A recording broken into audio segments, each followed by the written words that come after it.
This is Beyond the Stage, presented in part by the People's Bank, Southern State Community College's Truck Driving Academy, and Greene County Career Center.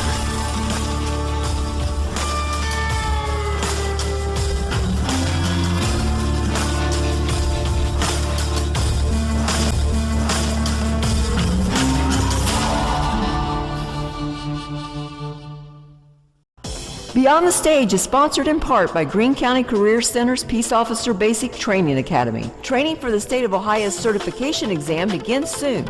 So call 937-372-6941 or check us out on the web. Hi, I'm Amanda Hall, branch manager of the People's Bank in Hillsborough, Ohio. I'm happy to be serving Highland County with their financial needs and supporting the community. I'd love to have an opportunity to sit down with you and talk about your banking needs as well.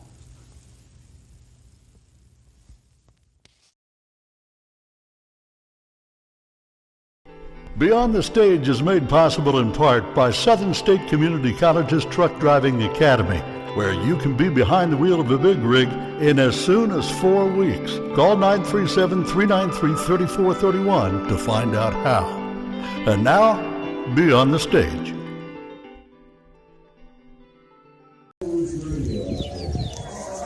Hello everyone, I'm Herb Day once again, and Beyond the Stage, today we welcome to the program Joe Mullins.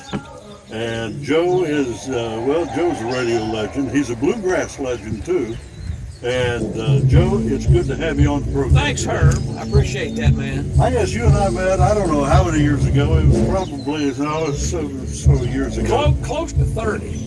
It has been. Yeah. It has been. You had just come off the road and you had gone into radio. Yeah. Me and my dad had a busy bluegrass band in the late 80s and early 90s. And I bought the radio station in Xenia, WBZI AM. I was blessed to acquire that in the very first part of the summer of 95, 30 years ago. Yeah, that's better. And rebuilt it, and then WKFI in Wilmington became available. I got it in 03, and Preble County's radio station in 04, and assembled me a little network. Yes. And then blessed to add a FM coverage to each of those three over the last 15 years. So these days, it's real roots radio. Everything country, including bluegrass, Americana, and gospel. All traditional, all live and local still. That still means something to us. People that like this kind of music, they also like to have an attachment to the personality. So we've got live broadcasters on all day, every day. And in the background, you're hearing the Richard Lynch Band. Richard and Donna have hosted our Saturday program the last year or so, doing a great job. That's what has brought us together today. Absolutely. And I might add that most days you're hosting a program. Yeah.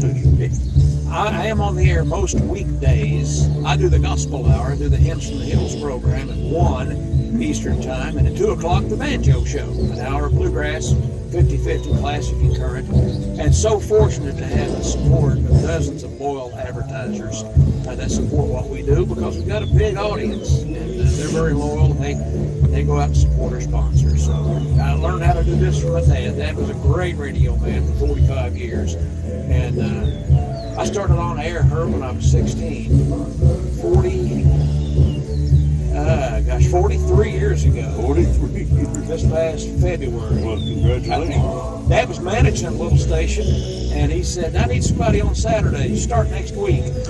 And I had grown up around a studio, but I had to go in and watch to make certain I knew which one was the mic.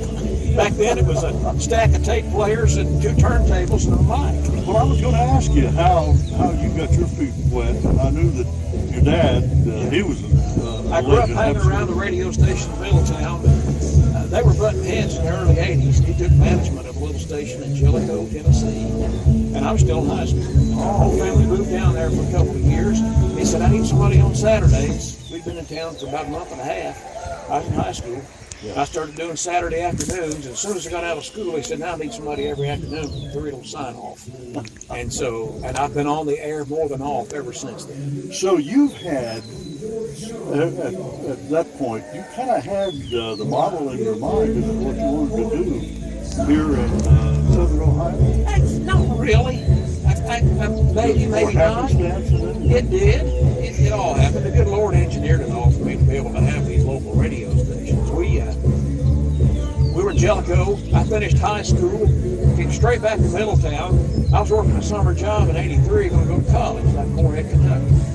And during that summer, WPFB of Middletown came to Dad and said, we need you to come back and be a vice president and help us get this thing back on the track. So when he left, all the hillbillies turned it off. Well, yeah. They were going out of business. The advertising was on. So by the end of the summer of '83, they hired Moon back, and he'd been back on the air a couple of weeks, and he came to me and he says, now you can go to college, or he said, we need somebody to do sales and music programming and be on the air every day from 5 to midnight.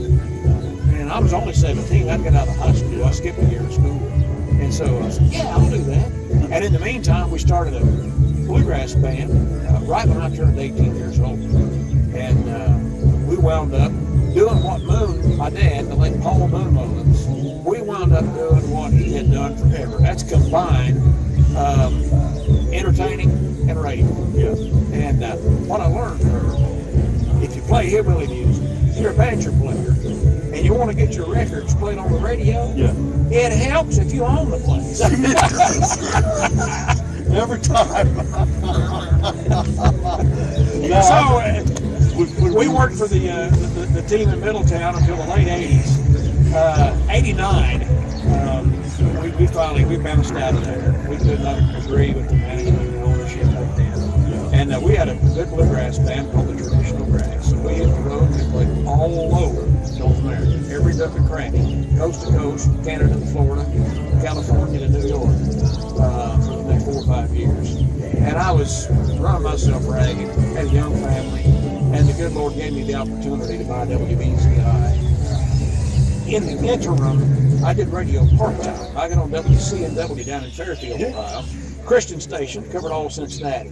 And the guy that owned that was an old family friend, and he said, do that Hymns from the Hills hour. Play bluegrass and old-time gospel at noon every day. Yeah. And I was on the road a ton back then when I was young.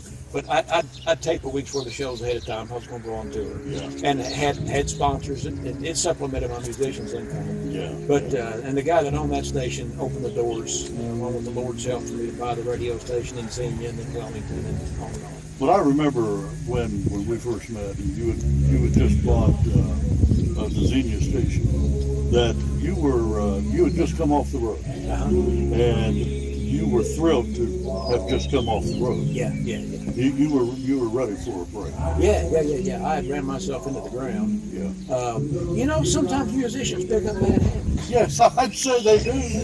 And I had a cycle of I was going to die young. Yeah. But again, the good Lord got me by the shirt collar and said, look, there's a better way to do this. Yeah. And he pretty much engineered everything for me to own a local radio station. And Dad was in '95. Dad, right after I bought BZI, he would have turned 59. Yeah. And I told him, I said, I'm going to buy a local radio station in Xenia. I said, I think I can make a go of it. And he said, well, I'll do whatever you need. Yeah. So he came out of retirement, basically. He hadn't been on the air since '89. And he took afternoons. Immediately we had an audience. People wanted to hear Moon on the radio. One of the things about Moon that I remember so vividly, and I only met him once, what a great gentleman he was. But one of the things I remember is he'd be into a commercial, and you didn't even know it. Right. He's talking about old Bob down at the feed mill or whatever, and telling the story, and the whole time it's a commercial. Yeah. And you don't realize it until he's gone into the next. He had a wonderful personal ad-lib style. He did. Very conversational, and he would connect it to something he'd learned as a boy in Kentucky 50 years earlier. Yeah. Or he would talk about, the guy looked just like his dog. He would. It's like they say, he can tell you where to go and make you feel good about it. He had some sort of a nickname or some sort of a unique characteristic about the guys, and he did. He actually made friends with those advertisers. They loved him because, another Appalachian transplants. Dad left Kentucky in '64, went on radio in Middletown. That summer, 64. And he was a mountain boy from Kentucky. Well, it turns out there was a million other ones that were working at Frigidaire or Armco Steel or NCR, the Procter & Gamble or Navistar, and all those hillbillies. It was a taste of home here in Moon on the radio. Yeah. And he was one of them. It surely. So he had the support of a whole culture of people. But you know, I tell you, if anybody who listens to Joe would know where you learned, who you learned from, because you picked up a lot of that. Can't help it. I mean, I heard him on the radio every day of my life. Yeah. And, he was pretty quiet around the house. Was he really? Yeah, but I heard him there too. Oh, yeah. And Herb, you're doing radio all these years. You won't believe this. Most of 25 years, he was on PFB at 6 a.m. He did morning drive. When I was a kid, from the late 60s up till the early 80s, he did morning drive. He'd do from 6 to 7 or maybe 7:30 a few times. Then he'd come back in the afternoon, 2:30 to 5. They wanted him on the radio with shift change for all the factories up and down the Dayton, Cincinnati area. Sure. All those hillbillies that worked in factories listened to him when they came to their business. But here's something most people do not know, if you wanted to know. He never set an alarm clock. He never turned a light on in the house.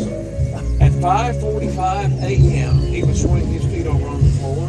He'd put on a pair of Levi's, button up a shirt, put on his old hunting hat, stop by the restroom, head straight out the door, didn't turn on a coffee pot, didn't turn on the light, get in his pickup truck, drive straight to the radio station. Yeah. He would walk in the studio while the newsman was doing the 6 a.m. report. He would cue up a record. When the news got done, he'd start that record, and he'd play about 6 or 8 songs and do about 20 commercials in that hour. and talk about the weather forecast. Yeah. Make the weatherman out to be a pure idiot. Oh, yeah. He said the day before it was going to rain and the sun was coming up. But and come be back home by 7:15. We did that hour from 6 to 7. And he would take his shoes off and stretch it on the couch with a paperback book. And he'd be laying there when I'd get up to go to school. Is that a fact? And after I'd hit the door, he'd read a chapter in the paperback and he'd nap till about 9 o'clock. Yeah. Then he'd get up and work in his garden. And about 11 o'clock, Mom would fry a bologna sandwich, and he'd come in and he'd eat, and then he'd take a shower and shave, put on a coat and tie, and go see all of his sponsors and back to the station. He did that for years. Well, he knew how it was done. And along those lines, that's why your dad posthumously and you tonight are going to be inducted into the Ohio Country Music Hall of Fame. It's quite an honor. It's quite an honor. When they made a phone call to me about it, I said, well, I can't go in until Moon does. Well, we'll put you both in. Because Dad's been gone a long time, and I'm sure there are a lot of folks that are engaged in the country music industry across the Buckeye State that don't remember him. He's been passed since 08, off the air since 05. It's hard to believe that's 20 years. I know it. But my gosh, we're standing on a foundation that he helped build. Yes. I saw Steve Lake come in. Dad and Steve are very close. The Lake family owned a jewelry store and a music shop in Franklin, Ohio. Right. Steve was one of the first great country music promoters in Ohio. Yes. And he went into business about 2 years after Moon went on the air. Is that right? Yeah, and Steve started bringing big country package shows to a park in Franklin, Ohio. Yeah. Dad would MC them. Then they started bringing big bluegrass package shows. I've got tapes from the 60s. Yeah. Dad and Steve Lake would present Bill Monroe and the Osborne Brothers. Oh, I know. And I met Steve through Ronnie Thurman. I don't know if you remember Ronnie. Ronnie played steel for Steve for a lot of years. Yeah. And you're right, he's an institution. There's no question about it. But I'm just thrilled that you took the time to visit with us, and I congratulate you on your career, on your careers, Bluegrass and radio. I'm not good enough at any one thing to make a living. So I played the banjo and I put on shows and I've been on the radio. Well, you know what they say. I have done a little real work. Don't put your eggs all in one basket. And these days, at the prices of eggs, you want to be careful the way you handle them anyway. Very, very blessed. In the last 19 years, I've had a band. We started out working on the support of a radio network I've got here, playing car lots and Quilton Bees and county fairs. Yeah. And the Tell me band, about the Radio Ramblers. well, there was such a demand with our radio stations, and people were calling me. They wanted bluegrass entertainment. Yeah. And I booked everybody from Ricky Skaggs to Rhonda Vincent. But if they couldn't afford Ricky, maybe they could afford the Radio Rambler. So I started a band in '06, and we did. We played live broadcast in used car lots and grocery store parking lots for a couple of years. Yeah. But I blessed with some good talent. And we started making good records about the third or fourth year of the band. And when those records started getting played all across the country, we went from playing 40 dates in Ohio and the surrounding states to playing 80 to 100 dates all over the world. We've done that now for about 15 years. Well, I know my wife and I attended a show at the Grand Ole Opry. Been a few years back, but it was on Valentine's Day. We just seen it a show around our home venue. Not too much before that, but they opened up the curtains at the Grand Ole Opry. There was Joe Mullins and the Radio Ramblers. And they're going, wait a minute, I know this guy. We've been very blessed. We got the debut on the Opry in July of 13, and I think we've been on stage there 25 times. Isn't it great? That's got to be a thrill. Every time it's a thrill. And such encouragement from guys like Ricky Skaggs and Vince Gill. It's a great blessing to get included in that. Yeah. You know, I'm too old for them to do anything great with me anymore, but I'm so blessed to have a great band of young, talented guys. We've been fortunate with Jason Perry is a great fiddle player originally from Florida. He lives just north of Nashville, Portland, Tennessee. Been in the band 11 years this fall. Chris Davis. Chris grew up in Fairborn, lives in eastern Kentucky. He's been with a half a dozen great bands. He's a mandolin player and a whale of a singer. Adam McIntosh is the only Buckeye of the bunch. He lives in Warren County, grew up in the Franklin area. Was a founding member of the band. He's a great singer and guitar player. We got a youngster named Zach Collier, originally from Indianapolis, Indiana, on bass. He also is a good singer. We just put out 2 new albums. We put out a new gospel album in March of 25. Got a new bluegrass album that releases in a couple of weeks. RadioRamblers.com. It's all right there. Now, your material, do you write? Some. New bluegrass album coming out. I wrote one song on it and an instrumental. I haven't written actively, though. I'm so buried with other work. Yeah. You know, I don't have enough solitude to write a good song, but we've been so fortunate, Herb, to have some of the best songwriters in country and bluegrass give us good songs. Yeah. I think this is the 5th album in a row Larry Corley's given us a song. Corley wrote Highway 40 Blues for Ricky Skaggs. Right. He's written for Ricky and Garth and all the rest of them. And he's been feeding us songs that him and Jim Rushing giving us, and him and Larry Shell. Yeah. We got songs from some great writers. Now, you've been active with the Bluegrass Association. Yeah. Been members since I was a kid. Yeah. Weren't you on the board? Years ago. Yeah, I haven't been in a long time now. I was on the board like from 14 to 19 or something. Right. Yeah, did my hitch as a part of the leadership of the bluegrass industry. It's thriving right now. There's good bands and record labels and shows all over the country. Yeah. Well, it's great that you're able to do so many of the things that you love doing. You know, it's like I used to tell my son, find something that you like to do and figure out a way to make a living at it, you're a success. Yeah, been very, very blessed. Well, Joe, thank you very much. I appreciate your time. I look forward to hearing your show tonight. Well, thanks, Herb. And I thank you so much for watching Beyond the Stage. Thanks for watching Beyond the Stage. If you enjoy what you see here, please click like at the bottom of your screen and subscribe to my channel. For more of your favorite country music and the men and women who make it great, I hope you'll visit us often here on Beyond the Stage.